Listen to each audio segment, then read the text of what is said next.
Kita pergi kepada bab yang ke-8, permodelan matematik tingkatan 5 KSSM. Hari Selasa kita dah pergi kepada 8.1.1. Hari ini kita akan teruskan dengan 8.1.2.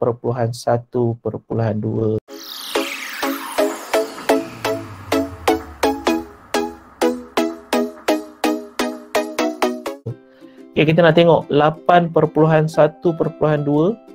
Standard pembelajarannya adalah untuk menyelesaikan masalah kehidupan yang sebenar melalui pemodelan matematik yang melibatkan fungsi linear, kuadratik, eksponen dan mengkomunikasikan proses pemodelan matematik yang dilaksanakan. Okey, so secara tak langsung dalam 8.1.2 ni kamu akan bermain dengan graf lah. Okey, bentuk graf sama ada linear, kuadratik ataupun graf eksponen. Okey, kita nak tengok bagaimanakah bentuk untuk setiap graf. Okey, kita nak tengok yang pertama iaitu graf fungsi linear.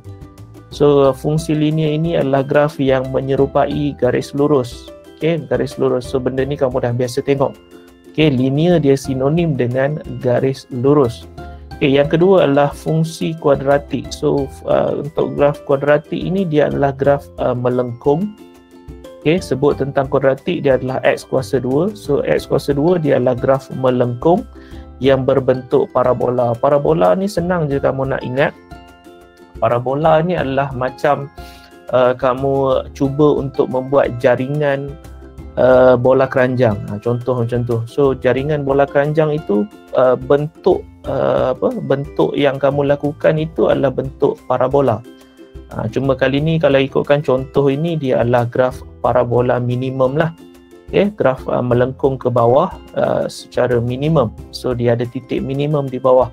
So kalau ikutkan apabila kamu buat scoring untuk bola keranjang, kamu akan ada graf melengkung ke atas lah. Okay, graf melengkung ke atas yang memiliki titik maksimum. So graf parabola ataupun graf kuadratik, so inilah bentuk dia, sama ada dia melengkung ke bawah ataupun melengkung ke atas. Okay, so dua benda ni kamu dah pernah tengok, so cikgu rasa tak ada masalah sangat. Kita nak tengok berkenaan dengan graf fungsi eksponen. So fungsi eksponen ni adalah graf lengkung juga, seakan-akan graf kuadratik. So dia adalah graf lengkung yang mengilustrasikan, yang menggambarkan kenaikan ataupun penurunan nilai data pada kadar yang mendadak. Okey, kita tengok graf dia. So ini adalah graf eksponen. Mungkin ada yang pernah tengok, mungkin ada baru hari ni dia tengok. So ini adalah graf eksponen. So graf eksponen ni dia bukanlah lengkung macam kuadratik tadi. Okey, kuadratik dia melengkung daripada atas ke bawah dan terus ke atas. Okey, so ini adalah kuadratik. So eksponen dia start landai, dia bermula daripada paksi X, kemudian dia akan terus mencanak naik. So dia akan terus mencanak naik ataupun dia daripada atas dia turun ke bawah menghampiri paksi X. So itulah yang kita panggil macam ni, dia adalah kenaikan mendadak lah. Kenaikan dia secara perlahan dan terus mendadak naik. Ataupun mungkin dia graf menurun. So graf menurun ada dalam buku teks kamu tu, boleh nampak di muka surat 236 dalam buletin ilmiah tu ada gambar. Okey, gambar yang sebelah sini pula iaitu penurunan mendadak. Okey, so cikgu harap kamu boleh beza di antara graf fungsi kuadratik dan juga graf fungsi eksponen. Mak Jamilin. Okay, so habis untuk yang tu. So fungsi eksponen ialah suatu fungsi yang dapat dihuraikan oleh persamaan yang mempunyai bentuk y sama dengan CA berkuasa X. Okay, so ini adalah melambangkan persamaan untuk fungsi eksponen y sama dengan CA berkuasa X dengan keadaan A ialah nombor positif. So A kamu seharusnya nombor positif dan nombor positif ini tidak boleh sama dengan 1. Seharusnya A kamu ni 2 dan ke atas nilai positif, dan seharusnya A kamu adalah 2 dan ke atas. Okay, baru dia jadi valid graf eksponen kamu tu. dan C adalah nilai awal. So C ni apa-apa nilai tak kisahlah.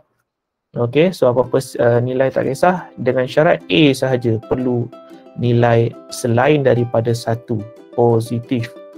Okey, so kalau kamu tengok dekat sini, contoh daripada graf ini, dia adalah berkenaan C kamu nilai dia 1. Okey, C kamu dekat sini dia bagi nilai 1, so A kamu nilai dia adalah 2. So bila kita masukkan dalam persamaan dekat sini, so Y sama dengan C adalah 1. So A kamu ialah 2, so 2 kuasa X lah. So dia jadi graf eksponen macam ni. So bila kita plot, bila kita lukis di atas kertas graf, so dia akan jadi graf eksponen yang kenaikan mendadak macam ni. Okay, so ini adalah idea saja. Idea berkenaan dengan graf fungsi linear, fungsi kuadratik dan juga fungsi eksponen. Okay, setakat ni cikgu rasa mungkin tak perlu lukis graf, ataupun mungkin di akhir bab ni kena lukis graf kot. Dalam masa kamu selesaikan soalan kena lukis graf. So kalaulah kamu tengok kamu punya fungsi itu seakan-akan bentuk macam ni, so ketahuilah bahawa dia adalah graf fungsi eksponen. Help me God, please. So kita beralih kepada contoh yang pertama. So contoh yang pertama ni cikgu dah buat sedikit pengubahsuaian. So kalau kamu ingat contoh yang pertama ini di muka surat 234. Okey, 234, contoh yang asal yang cikgu telah perkenalkan, yang telah cikgu explain pada hari Selasa. Okey, so cikgu buat pengubahsuaian sedikit pada soalan supaya kita nampak kesinambungan lah. So apa yang telah kamu pelajari pada hari Selasa dengan hari ini. So untuk hari Selasa hari itu, soalan yang pertama ni, contoh yang pertama ni dia adalah berkenaan dengan Jeremy.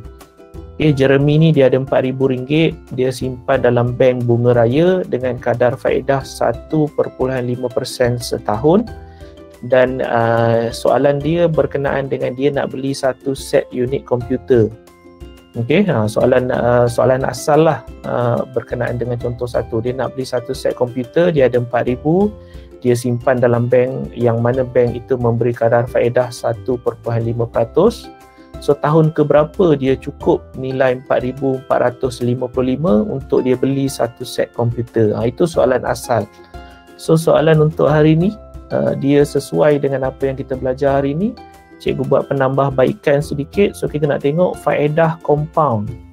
Okay, faedah compound ini adalah faedah ke atas faedah. So faedah compound ialah faedah yang dihitung berdasarkan prinsipal asal. So prinsipal asal nilai 4,000 ni lah. Okay, duit jumlah asal yang ingin disimpan oleh Jeremy. So prinsipal asal dan juga faedah yang terkumpul daripada tempoh penyimpanan sebelumnya. So kalau kamu tengok dalam buku teks ada ke tidak entah, cikgu pun tak berapa perasan sebab cikgu tengok daripada YouTube, cikgu belajar daripada YouTube, cikgu cuba olah slide sendiri dan cikgu cuba ajar kamu lah. Okay, dengan harapan kamu boleh faham. So untuk faedah compound ni dia adalah nilai 4,000. Okey, dan untuk tahun pertama daripada 4,000 ni 1.5% dia adalah RM60. So untuk tahun pertama kamu ada RM4,060 lah. Okey, so kita nak mengira faedah compound bermaksud RM4,060, kita nak kira lagi 1.5% untuk tahun yang kedua. So kita panggil sebagai faedah compound, iaitu faedah ke atas faedah. So benda ni berkenaan dengan urusan bank lah. Okay, tapi kamu kena tahulah juga berkenaan dengan takrifan dia. So dia suruh kamu terbitkan satu model matematik, ataupun dengan kata lainnya dia suruh kamu terbitkan satu rumus bagi jumlah simpanan Jeremy selepas T tahun. Okay, penyimpanan. So sebelum ini Jeremy dia simpan dalam bank 4,000. So dia nak beli satu set komputer RM4,455, barulah dia nak bawa keluar. So dia macam tu. So soalan yang asal macam tu. Tapi kali ni kita nak tengok Jeremy dia nak simpan dalam bank RM4,000 ni. So dia tak nak bawa keluar dah sampai bila-bila, cuma dia nak tahu tahun ke-10 berapa duit dia dah ada. So asalnya RM4,000. So selepas 10 tahun dia ada berapa ribu dalam bank. So selepas 15 tahun dia ada berapa ribu dalam bank. So kamu sendiri pun boleh pakai formula ni nanti. Dengan syarat kamu tahulah bank kamu tu berapa dia punya kadar faedah setahun. Okey, tapi pastinya untuk kadar faedah untuk bank standard dia berubah-ubah setiap tahun. So susahlah kamu nak buat pengiraan yang tepat. Tapi kita boleh dapatlah anggaran nilai kasar. Okey, so kalau ikutkan dia kata dekat sini, dia suruh kamu terbitkan satu model matematik. So dia nak tahu jumlah simpanan Jeremy selepas beberapa tahun, selepas T tahun penyimpanan. So dia suruh kamu selesaikan guna pemodelan matematik. Okey, cikgu harap kamu faham situasi apa yang kita nak cuba buat. Kita nak cuba cari jumlah duit Jeremy selepas beberapa tahun. Katakanlah selepas setahun berapa duit dia. So selepas 2 tahun berapa duit dia. So selepas 10 tahun berapa duit dia. Okay, so itu yang kita nak cuba cari. Okay, yang pertama kita komponen yang pertama untuk pemodelan matematik adalah mengenal pasti dan mendefinisikan masalah. So kita kenal pasti dahulu apa masalah kita. Okay, Jeremy dia berikan faedah compound dengan pengkompaunan sekali setahun, iaitu 1.5% tadi. Okay, dia dapat faedah 1.5% setahun. So prinsipal Jeremy, duit asal Jeremy adalah RM4,000. Okay, asal duit dia adalah RM4,000 dan kadar faedah yang diberikan yang cikgu cakap dah tadi 1.5% setahun. Okay, bukan sebulan dia bagi 1.5% ini adalah untuk nilai setahun. Okay, so kita mula untuk mengalami fasa yang lebih susahlah sikit. Okay, so terbitkan satu model matematik bagi jumlah simpanan Jeremy pada akhir tahun ke-T. So akhir tahun yang keberapa terpulang kepada soalan. So kita nak terbitkan rumus. Okay, yang kedua kita nak membuat andaian. Okay, kamu dah tengok yang pertama, kamu dah tengok yang kedua sebenarnya pada hari Selasa. So yang kedua ini adalah membuat andaian dan mengenal pasti pemboleh ubah. So kita nak andaikan apa? Apa yang kita boleh membuat andaian? So kita mengandaikan Jeremy ini langsung dia tak bawa keluar duit dia langsung. Dia simpan 4,000, adalah dalam tu 4,000 sampai 10 tahun, 15 tahun. So kita andaikan Jeremy langsung tidak mengeluarkan duit ataupun menambah duit tersebut sepanjang tempoh dia menyimpan. Okay, itu andaian kita dan pemboleh ubah yang terlibat adalah P, iaitu prinsipal. Okay, nilai prinsipal iaitu 4,000 tadi. So R iaitu kadar faedah tahunan iaitu 1.5%. So N bilangan kali faedah yang dikompaun. So kita tak tahu berapa kali yang dikompaun. Okay, so dia bergantung kepada tahun dia menyimpan lah. Okay, dan T adalah berkenaan dengan masa dalam tahun. So kita nak kira tahun ke berapa. So bergantung juga kepada soalan. So kita ada pemboleh ubah P, R, N dan juga T. Okay, kita decide dahulu, kita andaikan dahulu, itulah andaian kita, itulah pemboleh ubah kita. Okay, so pada asal penyelesaian soalan berkenaan dengan latihan contoh yang pertama ni di muka surat 234, dia adalah berkenaan rumus I sama dengan PRT. So kepada yang masih ingat hari Selasa kita guna rumus I sama dengan PRT. So I ini adalah faedah, okay, ataupun duit, berapa banyak yang dia perlukan lagi. Kalau ikutkan faedah yang I ini nilai dia adalah 455 sebab dia ada 4,000, dia nak menyimpan sehingga dia boleh beli satu set komputer 4,455. So dia masih memerlukan RM455. So itulah I yang kita dah buat pada hari Selasa. So untuk hari Selasa kita pakai rumus ni. Okay, kerana kita dah tahu hala tuju Jeremy dia nak membeli komputer yang berharga RM4,455. So bila kita tahu hala tuju dia, okay, macam kita dah tahu hala tuju dia tahun ke berapa dia nak tahu. So kita boleh dapatkan, kita boleh guna rumus I sama dengan PRT. So kali ni kita tak tahu tahun ke berapa dia minta. Mungkin dia nak minta tahun ke-10, mungkin dia nak minta tahun ke-12. So apa yang kamu kena buat? Kamu kena terbitkan satu rumus yang baru yang boleh guna untuk dapatkan nilai kalau dia minta tahun ke-10, kalau dia minta tahun ke-12, kalau dia minta tahun ke-5.